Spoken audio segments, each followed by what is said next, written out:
feminism does not account for reality. It wants us to be legally, politically, in every virtue, in every way, the same. But you've got some of them at the moment, but then there's still all of these feminists fighting for equality in every single regard, except for going on the oil rigs and except for driving the ISO trucks, which is essentially your point, and I do agree with you. But with the specific case of murder, I think that if you kill someone and you do murder in the first degree, you deserve a very severe punishment. If you say to a woman, make me a sandwich, that's meant to be derogatory. But if you say to a man, mow the lawn, he's like, okay. Right. Right. It's my role. I don't know. I just never seen sexism in my personal life, so I don't even know what you're talking about, really. Like, you know what I'm saying? Mental health. Do you guys labor? Do you guys think that safety? The fact that men get treated more harshly in the court of law is sexist towards them? I don't think it's sexist. No? I think that, as we've discussed with psychopathy, basically, like when a woman demonstrates psychopathy, because of her physical disadvantages, she can only go so far. When a man demonstrates psychopathy, he can brutalize someone, basically.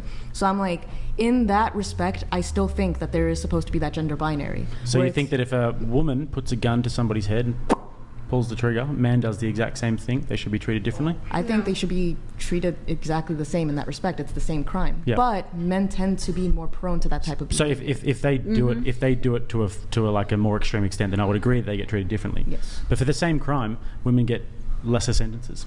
I'd say it's because we're still trying to deprogram or deconstruct, unfortunately, that binary. Because women, when they committed a murder back in the 1800s, they weren't even, barely prosecuted, basically, for it. We were seen as being the docile sex. We were seen as being politically neutral when we didn't vote. We were seen as being, the weaker vessel. And society took care of us, and they basically took that into account. Nowadays, they're still trying to deprogram that. They're still trying to deconstruct that. Would you disagree with just, other circumstances, that crime happening, would you think that it's sexist that a man gets a worse punishment in terms of the prison system? It is sexist, yeah. I think the reason I push back on this one is mostly, what is the end objective then? Do you want men and women to be socially, basically punished at the same level? Or Absolutely. Do you want, or do you want men to continue being full of their agency and to basically say women don't have this level of agency? They're going to be basically put back into their quote-unquote place. I think that there are certain examples of things where if you take another human life, then in any circumstance, that is something that is worthy of a very severe punishment. I agree with all of these points, but I also ultimately say that a point in feminist literature is to make equality so much so that women are also drafted into military conscription. They want to reach this point where we truly.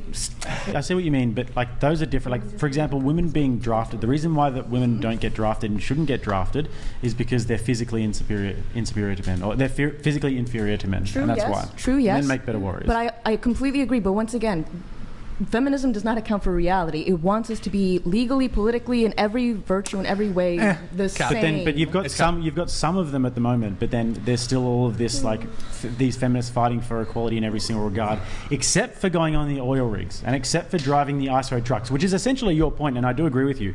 But with the specific case of murder, I think that if you kill someone and you do murder in the first degree, you deserve a very severe punishment. Because I don't see the difference, unless you want to say that women are not as in control of their faculties, which I haven't seen the literature on. No. I do agree that yes, if someone kills someone, it doesn't matter what sex they are, they should receive the same punishment.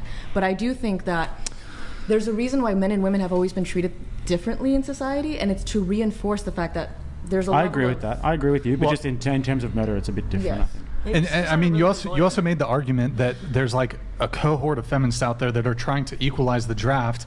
I mean, I just don't see any evidence for that, really. I don't think there's a large swath of women or feminists who are trying to get equalization in the draft. And I mean, you feminists and women have had over 100 years to make that an equal thing. So really, when it comes to feminism, you're saying, well, there's this cohort of feminists who want equality in all realms. I actually disagree. Feminism is purely, at its in the most generous sense of how I define feminism, it's a woman's advocacy movement, and it goes against women's advocacy to advocate for the equalization of the draft, because nobody wants to be drafted. However, the reality is men are the only ones that are subject to military conscription. So what feminism is it's purely, again, in its most generous sense, I think feminism is much more nasty than how I'm defining it. In the best, most good good light way I can frame it. Feminism is women's advocacy, but here's the difference. If feminism is not a fight for equality, because if some version of equality comes to the detriment of women and not their benefit, said feminists will not fight for said equality. If you don't stand to benefit in some way by the introduction of some type of equality, aka the equalization of military conscription in the draft, feminists aren't going to fight for it, even though that is the supposed and alleged mission statement of feminism. Are you familiar with Phyllis Schlafly? Yes, Phyllis Schlafly. Not really, no. So she was trying to, or not she, but rather the feminists of the 70s were trying to propose the Equal Rights Amendment, which would make military conscription necessary for women. 50 years later. That being said, no. It's not there yet.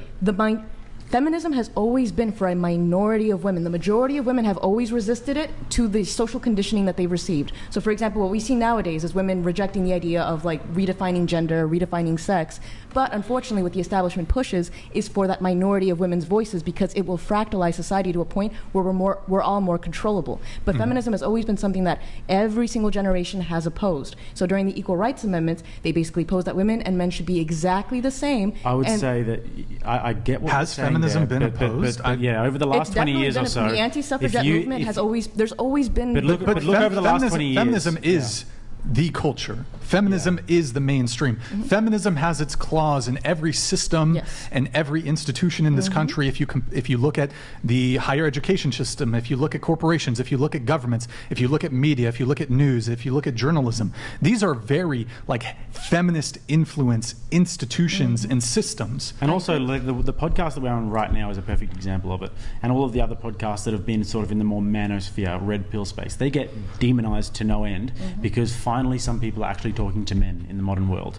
And these podcasts get called toxic masculinity and you guys hate women and all that, when really it's just a bunch of men getting together to try and figure out how to sort of navigate the modern dating world. And then you get these podcasts where we come and speak to you guys, and we might call you delusional at times, etc.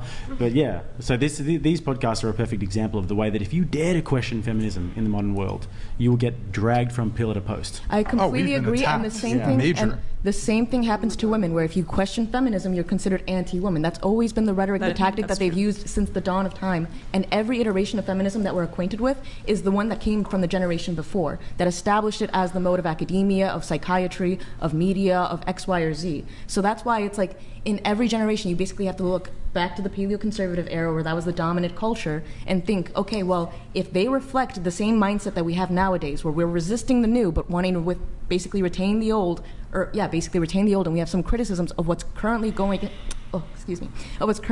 on, then maybe our quote-unquote progress should basically be a return to tradition. Here, let's I agree with that 100%.